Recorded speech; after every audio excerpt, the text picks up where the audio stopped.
Hola amigos, bienvenidos a Ryusei Comics. Aquí les traigo a Deadpool número 2, con guión de Time Seeley y arte de Carlos Magno. Espero que les guste. La historia continúa en el futuro, en la era de Revelation. Fearless corre aterrada por una mansión en ruinas. Deadpool explica que, aunque se llama Fearless, está muerta de miedo. Cuenta que ella y su grupo de superadolescentes escaparon de Filadelfia, pero fueron asesinados por un enmascarado al estilo Jason o Michael Myers, que los acechaba entre los árboles. Admite que lo sabe porque fue él quien los mató. Deadpool explica que no mata porque quiera, sino porque, desde que contrajo el X-Virus, cada vez que su nivel de vida baja, se transforma en un mutante caníbal fuera de control. Ahora que recuperó la cordura, decidió encargarse de Fearless para llevarla con los Expatriate X-Men. Al verla tropezar y casi caer a las profundidades, le advierte que debe tener más cuidado con dónde pisa, y recuerda que la chica es ciega. Wade piensa en la experiencia que tuvo viviendo con una mujer ciega durante años, y en lo perceptivas que pueden ser las personas con discapacidad visual. Mientras la sostiene, ella comenta que escuchó algo fuera. Wade le revela que puede ver a varios Babels merodeando en busca de comida, pero que ellos evitan ese lugar. Angela le agradece, y Wade siente que ahora confía en él, y entiende que habla en serio cuando promete llevarla a St. Louis. También menciona que tiene un set básico de poderes psíquicos. No vuela ni lanza rayos, pero puede detectar cuando alguien miente. Wade insiste en que le está diciendo la verdad, aunque eso no borra que esas mismas manos mataron a sus amigos. Deadpool revisa una pila de papeles en el sótano y piensa que necesitan una distracción para escapar del horror constante, y que nada une más a un equipo que una feria de atracciones. Entre los papeles encuentra un anuncio y se lo muestra a Angela. No tiene sentido cruzar el Medio Oeste sin detenerse en Santa Claus, Indiana.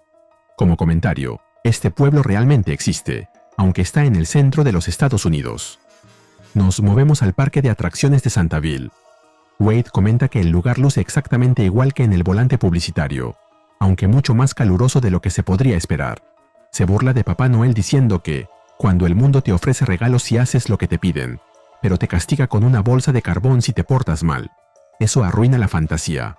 Aún así, piensa que la chica ha estado huyendo durante días, quizás semanas, y que merece un momento para descansar y respirar el aroma del consumismo.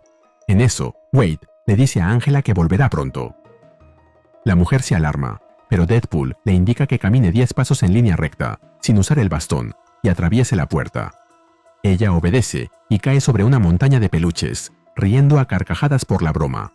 Wade, con un gorro de Santa Claus, comenta que el mundo parece una novela distópica, adolescente con horror, de película VHS, pero aún así, un hombre vestido de rojo puede traer algo de alegría. Mientras sostiene un peluche de reno, le dice que todos son para ella, excepto ese, que es para él. Luego anuncia que lo siguiente será una carrera de renos. Cae la noche, y Fearless y Deadpool preparan una fogata. La chica le pregunta por qué se detuvo y dejó de matar justo cuando ella era la siguiente. Él responde que así funcionan sus poderes con el X-Virus. Cuando consigue suficiente proteína, su cerebro recupera el control. Ella le cuenta que ella y sus amigos eran los Alpha Warriors. Fueron sacados de Carrierville cuando eran niños y colocados en un centro dedicado a estudiar mutaciones secundarias. Creían que ese lugar produciría nuevos X-Men y que, al graduarse, serían importantes. Pero todos fueron descalificados, no por debilidad física, sino porque el régimen los consideró inflexibles. Le pregunta a Wade si sabe qué significa, y él piensa que quizá es que ninguno podía lamerse su propia oreja. Ella aclara que ser inflexible significa ser demasiado moralista para Revelation, y por eso fueron marcados. Huyeron a una iglesia abandonada y encontraron un alijo con fotos y videos de héroes del pasado. Los Defenders, los Fantastic Four, los New Warriors. Personas que se suponía debían olvidar. Héroes que usaron sus poderes para el bien, pero que ya no estaban. Cuenta que ellos también resultaron demasiado inflexibles para Revelation, así que adoptaron el nombre de esos héroes, se fabricaron sus propios trajes y decidieron ayudar a la gente sin la aprobación del régimen. Agrega que luego llegó Quire con sus Omega Kids y, de inmediato, dejaron de verlos como inflexibles para clasificarlos como insurgentes marcados para ser procesados. Huyeron otra vez y concluyeron que debían unirse a los X-Men, los reales, los de antes de Revelation, para hacer lo correcto. Angela termina diciendo que querían demostrar que hay algo más en la vida que solo sobrevivir. Wade responde que nadie sabe mejor que él que vivir solo para sobrevivir puede hacer que quieras morir. Luego nota la ironía de que el grupo de Angela se llamara Alpha Warriors, en contraste con los Omega Kids. Bromea con que es obvio que no tomaron el nombre de Alpha Flight, porque a nadie le gustan los canadienses. Incluso él, siendo canadiense, admite que no le agradan. Fearless lo interrumpe para avisarle que alguien se acerca. Wade se sorprende al ver quién es, pero no es Papá Noel. Cable aparece frente a ellos, deformado por el virus tecnoorgánico y con su arma lista para disparar. Wade le dice que extrañaba su típica mueca seria y le pregunta si quiere un abrazo. Cable le ordena que se calle y le dispara un rayo de energía que lo derriba. Luego se lanza sobre Fearless y la sujeta por los brazos. Ella le pregunta quién es y qué le hizo a Wade, pero él ignora sus preguntas. Le dice que se acerca una guerra por el futuro y que necesita elegir un bando. Le ofrece una oportunidad y un hogar. A través del intercomunicador, Cable le pide al profesor transporte para uno, pero añade que, si la chica es inteligente, llevará un invitado. De pronto, un bizcocho golpea de lleno la cara de Cable. Wade le dice que no quería hacer eso, sobre todo porque el bizcocho estaba delicioso, pero explica que tuvo que lanzarlo porque el mejor lugar para la chica es St. Louis. Asegura que ella no necesita a un par de mercenarios como ellos, sino a los X-Men. Cable responde que el sueño de Xavier no es suficiente para el futuro que está por venir. La nueva generación necesitará otra forma de luchar y un mentor distinto.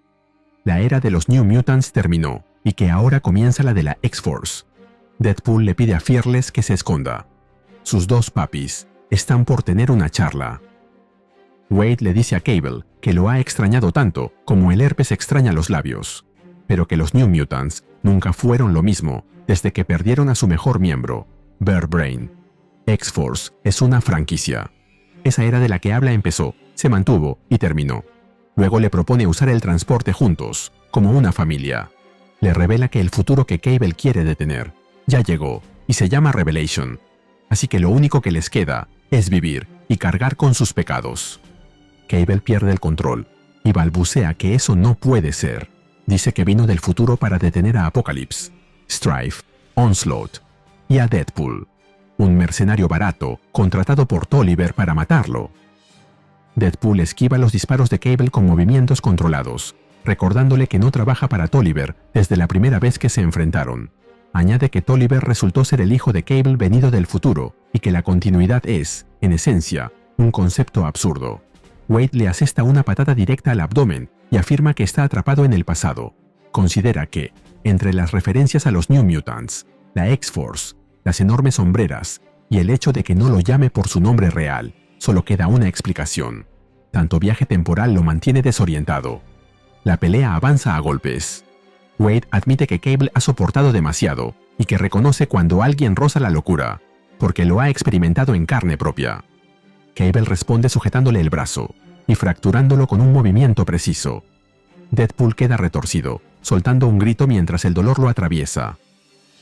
Wade, aterrorizado, siente cómo sus músculos se desgarran y sus huesos intentan volver a unirse. Nota que está perdiendo el control. Su mente es expulsada de su cuerpo y solo desea carne mutante. Fuera de sí, Deadpool muerde con fuerza el hombro de Cable y le arranca un pedazo. Luego intenta recuperar la cordura, repitiéndose que solo son huesos y músculos, y que tiene que resistir. Angela, escondida, escucha la pelea. Cable se retuerce de dolor por la mordida. Deadpool se disculpa con él porque atacó el único brazo que le quedaba. Repite que no lo necesita, que está bien, y que ya volvió en sí. Cable activa un comando de autorregeneración, y su brazo vuelve a crecer, pero ahora es un brazo cibernético. Cable usa su brazo recién regenerado para golpear a Deadpool, y le dice que habla demasiado. Wade piensa en el virus tecnoorgánico que Cable contrajo de niño, y recuerda que se suponía que la cura estaba en un futuro lejano. De nuevo, cosas de ciencia ficción. Lo importante de la historia de origen de Cable es que ya debería haber sido superado por el virus, pero pasó toda su vida manteniéndolo a raya, solo con telequinesis y fuerza de voluntad. Luego, el grupo terrorista 3K liberó el X-Virus en América como una pandemia a gran escala, tan masiva como la Bibermanía. Wade se coloca detrás de Cable y lo ahorca con una presión controlada. Le comenta que es más fuerte e inteligente, pero que aún mantiene una debilidad elemental Necesita respirar. Mientras le corta el aire, Wade recuerda que Cable ya no puede enfrentar el virus tecnoorgánico. Entiende que ahora está atrapado, siempre en guerra, con su propio cuerpo, al igual que él mismo. Eso lo hace recapacitar, y lo suelta. Afirma que no va a matarlo, han compartido demasiado, incluso un par de bikinis. Supongo que se refiere al especial de traje de baño de Marvel. Añade que ambos conocen la pérdida de control sobre sus cuerpos. Ambos son prisioneros, y que no puede juzgarlo por ello. Le ofrece ayudarlo en lo que esté a su alcance. Cable responde lanzándole un muñeco de Papá Noel. Wade piensa que debería haberlo visto venir. Todas sus relaciones terminan mal, y la mayoría de las veces es culpa suya. De pronto, se da cuenta de que quizá esta paliza sea necesaria. Tal vez es lo que merece por haberse comido a los Alpha Warriors y por todas las veces que ha fallado. Piensa que Fearless quizá esté mejor con Cable que con él, aunque eso signifique que Nathan la haga vestirse como Boom Boom, a menos que... De pronto, una fuerza invisible derriba a Cable y lo lanza por los aires. Fearless activa sus poderes psíquicos, provocando un fallo en sus sistemas. Desorientado, Nathan le pide al profesor que lo teletransporte. Wade le dice a Fearless que acaba de desbloquear el paquete completo. Cuando ella le pregunta a qué se refiere, él le explica que tiene un poder mutante secundario, telequinesis. Por su parte, Cable entra al portal y desaparece del lugar. Si aprecias mi trabajo, regálame un me gusta, suscríbete y activa la campanita. Gracias. Saludos a Vanessa Rocheri Gutiérrez Cas 3031. Ángela ayuda a Wade a ponerse en pie y caminar. Él le dice que se acabó la Navidad para ellos y que necesita llevarla con los X-Men. Ella le pregunta si va a acompañarla. Wade le responde que sí, pero al mirar su brazo roto, piensa que ha recibido demasiado daño y que necesitará una gran cantidad de fuerza vital para recuperarse, lo que significa que Deadpool volverá pronto. Se pregunta si podrá llevar a Fearless a St. Louis antes de que su mente vuelva al banco de suplentes y su cuerpo quiera convertir en carne al mutante más cercano. Reflexiona que vuelve a jugar al Deadpool, pero esta vez la apuesta no es quién sobrevivirá, sino a quién tendrá que matar. Como comentario, un Deadpool, o Piscina de los Muertos, es un juego de apuestas en el que los participantes predicen cuándo morirán personas famosas. Al final, Wade le pide a Ángela que lidere el camino mientras se apoya en ella. Nos movemos a la base de Cable, donde aparece tras ser teletransportado. Poco a poco el porcentaje de tecnología en su organismo va bajando, hasta que su biomasa se estabiliza, vuelve a la normalidad y recupera la conciencia. Entonces se pregunta por Wade. Ahora recuerda su nombre. Nos movemos a St. Louis, Missouri. La flotilla, la base de los Expatriate X-Men, navega en las aguas que separan Estados Unidos de los territorios de Revelation. Una Kamala, que se parece a Tao, está en la parte delantera de la embarcación, observando el horizonte. Bronze se acerca y comenta que se levantó temprano. Kamala responde que estaba realizando el Fajr, una oración del Islam, y al mismo tiempo revisando la seguridad de la formación. Agrega que un hombre con traje rojo se aproxima a ellos, y que tal vez sea Papá Noel, porque ellos han sido extra buenos ese año. O Deadpool, la completa Bronze, quien luego añade que enviará a Mile a cerrar todas las puertas. Concluye diciendo que los X-Men no aceptan traidores, y se nos cuenta que el próximo número veremos Una noche en la flotilla. Y así terminamos con el video. ¿Qué te pareció? Dímelo en los comentarios y te espero en el siguiente video de Ryusei Comics. Nos vemos allí.